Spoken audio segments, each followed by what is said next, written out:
യേശുവിൻ്റെ സുവിശേഷം നമുക്കൊരു വാക്യം വായിക്കാം. 1 പത്രോസ് 5-ാം അധ്യായം അതിൻ്റെ 8-ാം വാക്യം. അവിടെ പത്രോസ് ലീഹ ഒരു വാണിംഗ് തരികയാണ്. നാം എന്തുകൊണ്ടാണ് സൂക്ഷിച്ച് ജീവിക്കണമെന്ന് അവിടെ വ്യക്തമായി പത്രോസ് ലീഹ ദൈവത്തിൻ്റെ പരിശുദ്ധാത്മാവ് നിറഞ്ഞവനായി അവിടെ എഴുതിയിരിക്കുകയാണ്. നമുക്ക് വായിച്ചു കേൾക്കാം. നിർമ്മതരായിരിപ്പിൻ, ഉണർന്നിരിപ്പിൻ.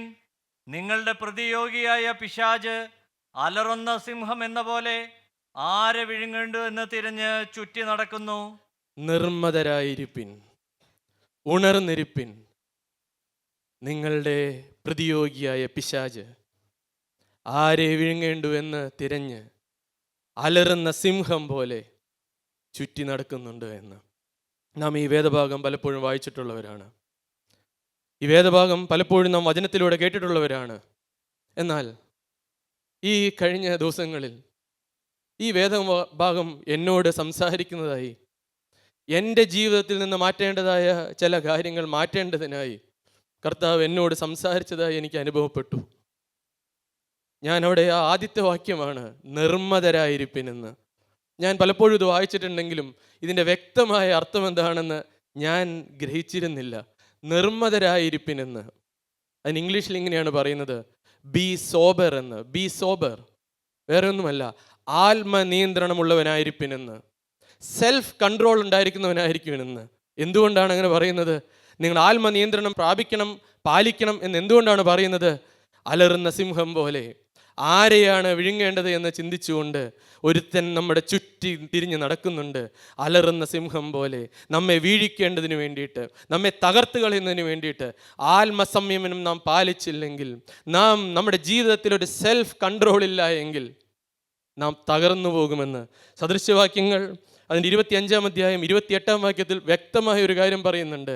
ആത്മസംയമനം പ്രാപിക്കേണ്ട ആവശ്യകതയെക്കുറിച്ച്, നാം എന്തുകൊണ്ടാണ് സെൽഫ് കൺട്രോൾ വേണമെന്ന് പറയുന്നത് എന്ന്, നമ്മുടെ ജീവിതത്തിൽ വ്യക്തമായ ഒരു നിയന്ത്രണം, നമ്മുടെ ജീവിതത്തിൽ പാപത്തോട് വ്യക്തമായൊരു നിയന്ത്രണം, നമ്മുടെ ജീവിതത്തിൽ ചില വാക്കുകളോട്, നമ്മുടെ ജീവിതത്തിൽ ചില പ്രവൃത്തികളോട്, നമ്മുടെ ജീവിതത്തിൽ ചില കാര്യങ്ങൾ ചെയ്യുന്നതിനോട് വ്യക്തമായ നിയന്ത്രണം വേണമെന്ന് ദൈവത്തിൻ്റെ പരിശുദ്ധാത്മാവ് നമുക്ക് പറഞ്ഞു തരുന്നുണ്ട്. വചനം കേൾക്കുന്നവരാണ് നാം ഓരോരുത്തരും. ഞാനും വ്യക്തമായി എൻ്റെ ജീവിതത്തിൽ കർത്താവ് ഒരു മാനസാന്തരം തന്നതാണ്. ഞാനും ഒരു പുതിയ സൃഷ്ടിയുടെ അനുഭവം അനുഭവിക്കുന്ന ഒരു വ്യക്തിയാണ്. എന്നാൽ നാമും ചിന്തിക്കണം, ചില സാഹചര്യങ്ങളിൽ നമ്മുടെ ജീവിതത്തിൽ നാം അറിയാതെ ചില കാര്യങ്ങൾ, നാം ഒട്ടും ആഗ്രഹിക്കാത്ത ചില കാര്യങ്ങൾ, നാം പലപ്പോഴും വേണ്ട എന്ന് പറഞ്ഞിരുന്ന ചില കാര്യങ്ങൾ നമ്മുടെ കണ്ണിലൂടെ ആകാം, നമ്മുടെ വായിലൂടെ ആവാം, അല്ലെങ്കിൽ നാം എന്തെങ്കിലും ചെയ്യുന്ന ഒരു കാര്യത്തിലൂടെ ആയിരിക്കാം വരുന്നില്ലേ പ്രിയമുള്ളവരെ. എന്നാൽ പരിശുദ്ധാത്മാവ് പറയുകയാണ്, സദൃശ്യവാക്യങ്ങൾ 25-ാം അധ്യായം 28-ാം വാക്യത്തിലൂടെ പറയുകയാണ്. എന്താണ് പറയുന്നത്? നമുക്ക് വായിച്ചു കേൾക്കാം. ആത്മസംയമം ഇല്ലാത്ത പുരുഷൻ മതിലില്ലാതെ ഇടിഞ്ഞു കിടക്കുന്ന പട്ടണം പോലെയാകുന്നു. മതിലില്ലാതെ ഇടിഞ്ഞു കിടക്കുന്ന പട്ടണം പോലെയാണ് അവൻ്റെ അവസ്ഥ എന്ന്. മതിലില്ലാത്ത അവസ്ഥ. അലറുന്ന സിംഹം പോലെ പിശാച് വിഴുങ്ങിക്കളയുമെന്ന്. നമ്മുടെ ജീവിതത്തിൽ വ്യക്തമായ ഒരു തീരുമാനമില്ല എങ്കിൽ, പാപത്തോട് വ്യക്തമായ ഒരു നിയന്ത്രണമില്ല എങ്കിൽ, വ്യക്തമായ ഒരു സമർപ്പണമില്ല എങ്കിൽ മതിൽ പൊളിഞ്ഞു കിടക്കുകയാണെന്ന്, എപ്പോൾ വേണമെങ്കിലും ശത്രു വന്ന് നമ്മെ തകർത്ത് കളയാമെന്ന്. മതിലില്ലാതെ പൊളിഞ്ഞു കിടക്കുന്ന അവസ്ഥ, മതിലില്ലാതെ ഇടിഞ്ഞു കിടക്കുന്ന പട്ടണം പോലെയാണ് എന്ന്. പ്രിയമുള്ളവരെ, ഞാനിന്ന് ഈ വേദഭാഗം ഇവിടെ ചിന്തിച്ചപ്പോൾ ഞാൻ ഏറ്റവും ഭയത്തോടെയാണ് ഞാൻ സംസാരിക്കുന്നത്. ഞാനിത് പറയുമ്പോൾ ഞാൻ അറിയുന്നു, ഇരുവായ്ത്തലയുള്ള വാളാണ് എന്നോടും എൻ്റെ ഹൃദയത്തോടും വെട്ടുകയാണ്. നീ ഇവിടെ നിന്ന് സംസാരിക്കുന്ന ഈ ഞാൻ, നിനക്ക് ആത്മനിയന്ത്രണമുണ്ടോ മകനെ എന്ന്. പ്രിയമുള്ളവരെ, നാമും ചിന്തിക്കണം, നാം ഓരോരുത്തരും ചിന്തിക്കണം, നിങ്ങൾക്ക് ആത്മനിയന്ത്രണമുണ്ടോ? സെൽഫ് കൺട്രോൾ ഉണ്ടോ? ഒരു പാപത്തിൻ്റെ സാഹചര്യം വന്നാൽ, പറയേണ്ടാത്തൊരു കാര്യം പറയേണ്ട ഒരു അവസരം വന്നാൽ നമുക്കവിടെ പിടിച്ചു നിൽക്കുവാൻ സാധിക്കുന്നുണ്ടോ? കൂട്ടായ്മയിൽ വരുമ്പോൾ നമുക്ക് ആത്മനിയന്ത്രണം ഉണ്ടാകും. ദൈവമക്കളെ കാണുമ്പോൾ ഒരുപക്ഷെ നാം ആത്മനിയന്ത്രണമുള്ളവരായിരിക്കും. എന്നാൽ നാം ഇന്നായിരിക്കുന്ന ജീവിത സാഹചര്യങ്ങളിൽ, നാം ഇന്നായിരിക്കുന്ന നമ്മുടെ വീട്ടിൽ, നമ്മളുടെ മക്കളോട്, നമ്മുടെ ഭാര്യയോട്, നമ്മുടെ മാതാപിതാക്കളോട്, നമ്മുടെ സഹോദരങ്ങളോട്, നമ്മളുടെ കൂടെ ജോലി ചെയ്യുന്ന പ്രിയ സഹോദരങ്ങളോട് നമ്മൾക്കിന്ന് ആത്മനിയന്ത്രണമുണ്ടോ? നമ്മുടെ വാക്ക് ആരെയെങ്കിലും മുറിവേൽപ്പിക്കുന്നതാണോ? നമ്മുടെ പ്രവർത്തികൾ ആരെയെങ്കിലും വേദനിപ്പിക്കുന്നതാണോ? അല്ല. ദൈവം നോക്കുമ്പോൾ, സ്വർഗത്തിൽ നിന്ന് നമ്മെ എപ്പോഴും നോക്കിക്കൊണ്ടിരിക്കുന്ന, സ്വർഗത്തിൽ നിന്ന് നമ്മുടെ യേശുക്രിസ്തു നോക്കുമ്പോൾ നാം ഇന്ന് ആത്മനിയന്ത്രണമുള്ളവരാണോ? നമ്മുടെ ചിന്തകളിൽ മേൽ നമുക്ക് ജയമുണ്ടോ? നാം ഇന്ന് ചിന്തിച്ച് കൂട്ടുന്ന കാര്യങ്ങളിൽ മേൽ നമുക്ക് ജയമുണ്ടോ? ഒന്നിവിടെ വ്യക്തമായി എഴുതി വച്ചിരിക്കുന്നു, അലറുന്ന സിംഹം പോലെ പിശാച് നിങ്ങളെ വിഴുങ്ങേണ്ടതിന് നിങ്ങളുടെ ചുറ്റും നടക്കുന്നുണ്ട്. നിങ്ങൾ സ്വന്തമായി നിയന്ത്രിച്ചില്ല എങ്കിൽ സ്വന്തമായി നിയന്ത്രിക്കാൻ സാധിക്കുകയില്ല. സ്വന്തമായി ഒരു വ്യക്തിക്കും നിയന്ത്രണം സാധ്യമല്ല. അതിന് ദൈവത്തിൻ്റെ പരിശുദ്ധാത്മാവിൻ്റെ കൃപ വേണം. ദൈവത്തിൻ്റെ പരിശുദ്ധാത്മാവ് നമ്മുടെ ഉള്ളിൽ വന്ന് വാഴണം. അങ്ങനെയെങ്കിൽ നമുക്ക് ആത്മനിയന്ത്രണം കിട്ടുമെന്ന്. അല്ലെങ്കിൽ മതിലിടിഞ്ഞു കിടക്കുന്ന അവസ്ഥയാണ്, തകർന്നു പോകുമെന്ന്. കാര്യം ശരിയാണ്, കൂട്ടായ്മയ്ക്ക് വരാം, ദൈവവചനം എടുത്ത് സംസാരിക്കാം, പാട്ടുപാടുകയൊക്കെ ചെയ്യാം, സാക്ഷ്യം പറയുകയൊക്കെ ചെയ്യാം. എന്നാൽ നമ്മുടെ ജീവിതത്തിൽ വ്യക്തമായ ഒരു സമർപ്പണമില്ല എങ്കിൽ, ഒരു വിശുദ്ധിയോടൊരു ആഗ്രഹമില്ല എങ്കിൽ തകർന്നു പോകുമെന്നാണ് പറഞ്ഞത്. പ്രിയമുള്ളവരെ, ഇന്ന് നാം ഓരോരുത്തരും ചിന്തിക്കണം. ഇന്ന് നാം ദൈവവചനത്തിൽ ഇരിക്കുമ്പോൾ ചിന്തിക്കണം, നാം ആരെയൊക്കെ വേദനിപ്പിച്ചിട്ടുണ്ട്, നമ്മുടെ വാക്കുകൾ കൊണ്ട് നാം ആരെയൊക്കെ വേദനിപ്പിച്ചിട്ടുണ്ട്. നമുക്കൊന്നുകൂടെ വായിക്കാം സദൃശവാക്യങ്ങൾ 16-ാം അധ്യായം 32-ാം വാക്യം. ഇന്ന് ഞാൻ വായിച്ചത് അതിലും ഇതിനെപ്പറ്റി തന്നെ പറയുന്നുണ്ട്. സദൃശവാക്യങ്ങൾ 16-ാം അധ്യായം 32-ാം വാക്യം നമുക്കൊന്ന് വായിച്ചു കേൾക്കാം. ദീർഘക്ഷമയുള്ളവൻ യുദ്ധവീരനിലും ജിതമാനസൻ പട്ടണം പിടിക്കുന്നവനിലും ശ്രേഷ്ഠൻ. ദീർഘക്ഷമയുള്ളവൻ, ആത്മനിയന്ത്രണമുള്ളവൻ, അവൻ യുദ്ധവീരനിൽ നല്ല വലിയവനാണ് എന്ന്. അവൻ വലിയ യുദ്ധമൊന്നും ചെയ്യാൻ പോകുന്നില്ല. വലിയ ശക്തിമാന്മാരായ ആൾക്കാരൊക്കെ ഉണ്ട്. നാം ചിന്തിക്കും, പലരും നമ്മളോട് പറയും, ഇവനൊരു മണ്ടനാണെന്ന്, ഇവൻ എന്താണ് ഇത്രയും പറയേണ്ട സാഹചര്യം വന്നിട്ടും പറയാതിരിക്കുന്നതെന്ന്, ഇവൻ എന്താ ഒരടി അങ്ങ് കൊടുക്കാമായിരുന്നില്ലേ, ഇവനോട് തർക്കിച്ച അവന് നല്ലവണ്ണം ഒന്ന് ശിക്ഷിക്കാമായിരുന്നില്ലേ, ഇവൻ എന്തിനാ അങ്ങനെ ഇരുന്നത്? എന്നാൽ ദൈവത്തിൻ്റെ പരിശുദ്ധാത്മാവ് പറയുകയാണ്, നിനക്ക് ദീർഘക്ഷമയുണ്ടോ, നിനക്ക് ആത്മനിയന്ത്രണമുണ്ടോ എങ്കിൽ ഈ ലോകത്തിലെ ഏത് ബലവാന്മാരിലും നീ ബലവേറിയവനാണ് എന്ന്, എത്ര പട്ടണം പിടിക്കുന്നവരിലും നീ ശ്രേഷ്ഠനായ വ്യക്തിയാണ് എന്ന് നാം ഇന്ന് ചിന്തിക്കണം. ദീർഘക്ഷമ നമുക്കുണ്ടോ? ദീർഘക്ഷമ എങ്ങനെയാണ് ദീർഘക്ഷമ കിട്ടുക? നാം ഒരു കാര്യം ചിന്തിച്ചാൽ മതി. എൻ്റെ പാപങ്ങളെ ഓർത്ത്, ഞാൻ ചെയ്തു കൂട്ടി അനേകമായിരം പാപങ്ങളെ എനിക്ക് ക്ഷമിച്ചു തന്ന എൻ്റെ യേശുക്രിസ്തു ഉണ്ട്. അവൻ ഇന്ന് മനസ്സിൽ എന്തെങ്കിലും ഒന്ന് ചിന്തിച്ചിരുന്നെങ്കിൽ, അവൻ എന്നെ ഉപേക്ഷിച്ച് കളഞ്ഞിരുന്നെങ്കിൽ ഞാനിവിടെ ജീവിക്കേണ്ടവനല്ല, ഈ ഭൂമിയിൽ ഞാൻ എഴുന്നേറ്റ് നിൽക്കേണ്ടവനല്ല. എന്നാൽ എന്നോട് ദീർഘക്ഷമ കാണിച്ച, എന്നെ കരുതിയ, എന്നെ സ്നേഹിച്ച എൻ്റെ യേശുക്രിസ്തുവിൻ്റെ സ്നേഹം ഓർക്കുമ്പോൾ ഞാനിവിടെ മിണ്ടേണ്ട ആവശ്യമില്ല, ഞാനിവിടെ പ്രവർത്തിക്കേണ്ട ആവശ്യമില്ല. എനിക്ക് വേണ്ടി എൻ്റെ ദൈവം പ്രവർത്തിച്ചുകൊള്ളും. ഞാൻ ഒന്നും ചെയ്യേണ്ട കാര്യമില്ല. ഞാൻ സ്നേഹിച്ചാൽ മാത്രം മതി. ഏത് സാഹചര്യത്തിലും ഞാൻ സ്നേഹത്തോടെ ഇരുന്നാൽ മതി. എനിക്ക് വേണ്ടി എൻ്റെ യേശു പ്രവർത്തിച്ചുകൊള്ളുമെന്ന്. അതാണ് പ്രിയരെ വിശ്വാസം, അതാണ് ദീർഘക്ഷമ.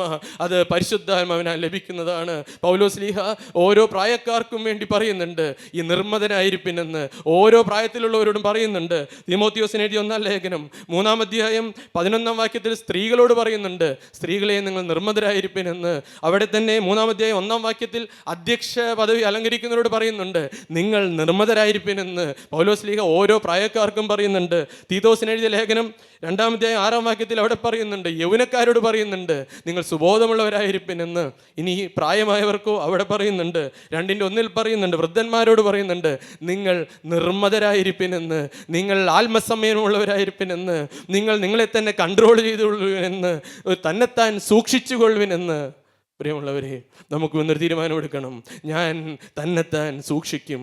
ഞാൻ തന്നെത്താൻ എൻ്റെ യേശുക്രിസ്തുവിൽ ആശ്രയിച്ചുകൊണ്ട് ഞാൻ തന്നെത്താൻ സൂക്ഷിച്ചുകൊണ്ട് നിൽക്കുമെന്ന് ദാവീദ് പറയുന്നുണ്ട്. 39-ാം സങ്കീർത്തനം 1-ാം വാക്യത്തിൽ പറയുന്നുണ്ട്, ദാവീദ് രാജാവാണ്, ദാവീദ് ബലവാനാണ്, ദാവീദ് അനേകായിരങ്ങളെ കൊന്നൊടുക്കിയവനാണ്.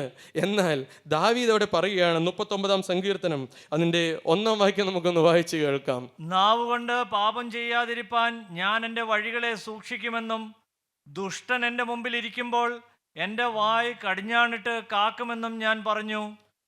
ഞാൻ ഉരിയിടാതെ ഊമനായിരുന്നു, നന്മയെ ഗണ്യമാക്കാതെ മൗനമായിരുന്നു. നാവ് കൊണ്ട് പാപം ചെയ്യാതിരിപ്പാൻ ഞാൻ എൻ്റെ വഴികളെ സൂക്ഷിക്കുമെന്ന്, ദുഷ്ടൻ എൻ്റെ മുമ്പിൽ ഇരിക്കുമ്പോൾ എൻ്റെ വായ് ഞാൻ കടിഞ്ഞാണിട്ട് കാക്കുമെന്ന്, ഞാൻ ഉരിയാടാതെ ഊമനായിരുന്നു കൊള്ളാമെന്ന്. ദുഷ്ടനാണ് എൻ്റെ മുമ്പിൽ ഇരിക്കുന്നത്, എപ്പോഴും ചിന്തിച്ചുകൊള്ളൂ. പിശാച് നമ്മുടെ മുമ്പിൽ ഇരിക്കുന്നുണ്ട്. അവൻ എങ്ങനെയെങ്കിലും നമ്മളുടെ ഉള്ളിലേക്കൊന്ന് കയറുവാനുള്ള ആഗ്രഹത്തോടെ അവൻ ചുറ്റിത്തിരിഞ്ഞ് നടക്കുന്നുണ്ട്. അപ്പോൾ അവിടെ പറയുകയാണ്, ദൈവത്തിൻ്റെ ദാസൻ പറയുകയാണ്, ദുഷ്ടൻ എൻ്റെ മുമ്പിൽ ഇരിക്കുന്നുണ്ട് എന്ന് എനിക്ക് വ്യക്തമായി അറിയാം. അതുകൊണ്ട് ഞാൻ മിണ്ടാതിരിക്കുകയാണ്, നാവിനെ ഞാൻ കടിഞ്ഞാണിട്ടിരിക്കുകയാണ്.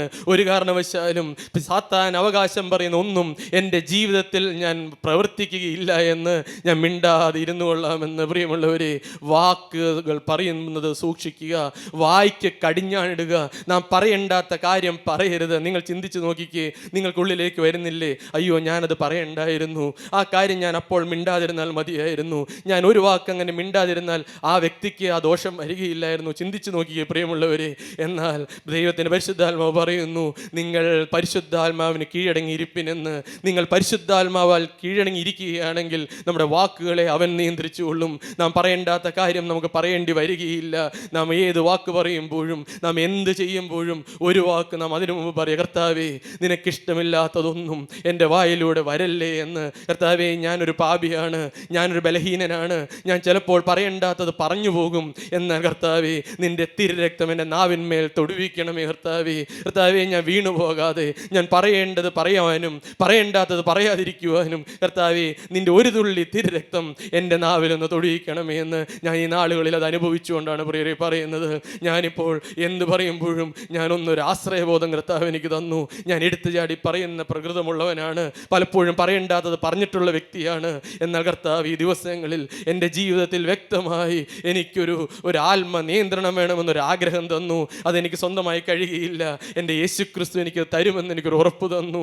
എൻ്റെ യേശുക്രിസ്തു എൻ്റെ ഹൃദയത്തിലുണ്ട് എന്ന്, എൻ്റെ ഹൃദയത്തിൽ വാഴുന്ന പരിശുദ്ധാത്മാവ് എന്നെ പിടിച്ചു നിർത്തുമെന്ന്. ഞാൻ പറയേണ്ടാത്തതൊന്നും, ഞാൻ പ്രവർത്തിക്കേണ്ടാത്തതൊന്നും എന്നെക്കൊണ്ട് അവൻ സമ്മതിക്കുകയില്ല എന്ന്, അവൻ എന്നെ തടുത്തു നിർത്തുമെന്ന് എനിക്കൊരു ഉറപ്പ് എൻ്റെ ഹൃദയത്തിൽ കർത്താവ് തന്നു. പ്രിയമുള്ളവരെ, ദൈവത്തിന് സ്തോത്രം. നാം എന്താണ് ചെയ്യേണ്ടത്? നാമും പ്രാർത്ഥിക്കണം, കർത്താവേ എനിക്കിന്ന് വ്യക്തമായി പാപത്തോട് ഒരു സ്ട്രോങ്ങസ്റ്റ് നോ പറയുവാൻ, അശുദ്ധിയോട് ഒരു സ്ട്രോങ്ങസ്റ്റ് നോ പറയുവാൻ, പിശാചിന് ഇടം കൊടുക്കാത്ത ഒരു അവസ്ഥ തരുവാൻ ആരെങ്കിലും നോക്കുമ്പോഴല്ല. മൊബൈല് നാം വീട്ടിൽ ഒറ്റയ്ക്കിരിക്കുമ്പോൾ, നാം മൊബൈൽ എടുക്കുമ്പോൾ, നാം യൂട്യൂബിൽ ഒന്ന് ക്ലിക്ക് ചെയ്യുമ്പോൾ, അപ്പോഴെല്ലാം കർത്താവേ ഒരു കാരണവശാലും അരുതാത്തത് എൻ്റെ കണ്ണിന് മുന്നിൽ വരല്ലേ, ആ പിശാചിൻ്റെ ജീവിതത്തിലേക്ക് വരല്ലേ എന്നുള്ള പ്രാർത്ഥനയോടെ ചെയ്യുവാൻ. സദൃശവാക്യങ്ങളൊരു വാക്യമുണ്ട്, നിന്റെ വിരലിന്മേൽ വചനങ്ങളെ കെട്ടുവിനെന്ന്. നാം ഓരോന്ന് തൊടുമ്പോഴും വിരലിൽ ദൈവത്തിൻ്റെ വചനമുണ്ടായിരിക്കണം. അശുദ്ധമായത് നീ തൊടരുത് എന്ന്, നീ വിശുദ്ധിയോടെ ജീവിക്കണമെന്ന്. നിന്നെ കാണുന്ന രണ്ട് കണ്ണുകളുണ്ട് മകനെ എന്ന്, നീ വിശുദ്ധി കാത്തു സൂക്ഷിക്കണമെന്ന്. അല്ലെങ്കിൽ നശിച്ചു പോകുമെന്ന്, നീ അല്ലെങ്കിൽ നിത്യ നരകത്തിന് അവകാശമായി പോകുമെന്ന് നിന്നെ കാണുന്ന ദൈവമക്കൾക്ക് ഒരുപക്ഷെ അറിയില്ലായിരിക്കും. എന്നാൽ നശിച്ചു പോകുമെന്ന്, പാപം ജീവിതത്തിലുണ്ടെങ്കിൽ നീ നശിച്ചു പോകുമെന്ന് ദൈവത്തിൻ്റെ വചനമാണ്. എന്നാൽ നശിച്ചു പോകുവാനല്ല ദൈവം നമ്മെ വിളിച്ചത്. അതിന് ഒരു പ്രതിവിധിയുണ്ട്, അതിനൊരു പരിഹാരമുണ്ട്. അതെന്താണ് നമുക്ക് വായിച്ച് കേൾക്കാം. തീത്തോസിൻ്റെ ലേഖനം 2-ാം അധ്യായം 11-ാം വാക്യം മുതൽ നമുക്കൊന്ന് വായിക്കാം. തീത്തോസിൻ്റെ ലേഖനം 2-ാം അധ്യായം 11-ാം വാക്യം മുതൽ നമുക്കൊന്ന് വായിച്ച് കേൾക്കാം. എന്താണ് നമുക്ക് ആത്മനിയന്ത്രണം എങ്ങനെയാണ് സാധിക്കുക, നമുക്ക് എങ്ങനെയാണ് പാപത്തോട് ഒരു സ്ട്രോങ്ങസ്റ്റ് നോ പറയാൻ സാധിക്കുക? അവിടെ ദൈവത്തിന്റെ പരിശുദ്ധാത്മാവ് പറയുന്നുണ്ട്, നമുക്ക് വായിച്ച് കേൾക്കാം. സകല മനുഷ്യർക്കും രക്ഷാകരമായ ദൈവകൃപ ഉദിച്ചുവല്ലോ. നാം ഭാഗ്യകരമായ പ്രത്യാശയ്ക്കായിട്ടും മഹാദൈവവും നമ്മുടെ രക്ഷിതാവുമായ യേശുക്രിസ്തുവിൻ്റെ തേജസ്സിൻ്റെ പ്രത്യക്ഷതയ്ക്കായിട്ടും കാത്തും കൊണ്ട് ഭക്തികേടും പ്രപഞ്ചമോഹങ്ങളും വർജിച്ചിട്ട് ഈ ലോകത്തിൽ സുബോധത്തോടും നീതിയോടും ദൈവഭക്തിയോടും കൂടെ ജീവിച്ചു പോരേണ്ടതിന് അത് നമ്മെ ശിക്ഷിച്ച് വളർത്തുന്നു. അവൻ നമ്മെ സകല അധർമ്മത്തിൽ നിന്നും വീണ്ടെടുത്ത് സൽപ്രവൃത്തികളിൽ ശുഷ്കാന്തിയുള്ള ഒരു സ്വന്ത ജനമായി തനിക്ക് ശുദ്ധീകരിക്കേണ്ടതിന് തന്നെ തന്നെത്താൻ നമുക്ക് വേണ്ടി അവിടെ കൊടുത്തു. എന്താണ് പറയുന്നത്? 11-ാം വാക്യത്തിൽ പറയുകയാണ്, സകല മനുഷ്യർക്കും രക്ഷാകരമായ ദൈവ കൃപയോദിച്ചുവല്ലോ. ആ ദൈവ കൃപയാൽ നിനക്ക് സുബോധത്തോടെ ജീവിക്കുവാൻ സാധിക്കും, നിനക്ക് നീതിയോടെ ജീവിക്കുവാൻ സാധിക്കും. അത് ദൈവത്തിൻ്റെ കൃപയാണ്, അത് ദൈവത്തിൻ്റെ ദാനമാണ്. ഇന്ന് നാം സ്വന്തമായി അധ്വാനിച്ചാൽ അത് ലഭിക്കുകയില്ല. ദൈവത്തിൻ്റെ കൃപയാൽ നിനക്ക് സുബോധത്തോടെ ജീവിക്കാം. ആ കൃപ നമ്മോട് കൂടെ ഉണ്ടെങ്കിൽ, ദൈവത്തിൻ്റെ പരിശുദ്ധാത്മാവ് നമ്മോട് കൂടെ ഉണ്ടെങ്കിൽ, യേശുക്രിസ്തുവിലുള്ള ആശ്രയബോധമുണ്ടെങ്കിൽ, നമുക്കിന്ന് ഈ ഭൂമിയിൽ പാപത്തിന്മേൽ ജയം കിട്ടി ജീവിക്കാൻ സാധിക്കുമെന്ന് അവിടെ വീണ്ടും താഴത്തേക്ക് പറയുകയാണ്. നമ്മെ ശുദ്ധീകരിക്കേണ്ടതിന് തന്നെത്താൻ നമുക്ക് വേണ്ടി കൊടുത്ത ഒരുത്തനുണ്ട്. നമ്മെ ശുദ്ധീകരിക്കേണ്ടതിന്, നമ്മുടെ ജീവിതത്തിൽ പാപങ്ങൾ കഴുകി കിട്ടേണ്ടതിന് നമുക്ക് വേണ്ടി ഒരുത്തൻ തന്നെത്താൻ കൊടുത്തിട്ടുണ്ട്. അവനിൽ നാം വിശ്വസിക്കണമെന്ന്. ആ തിരുരക്തം എൻ്റെ സകല പാപവും പോക്കി എന്നെ ശുദ്ധീകരിക്കുമെന്ന് നാം വിശ്വസിക്കണമെന്ന്. എന്താണ് നാം കേട്ടത്? എന്താണ് പ്രിയമുള്ളവരെ?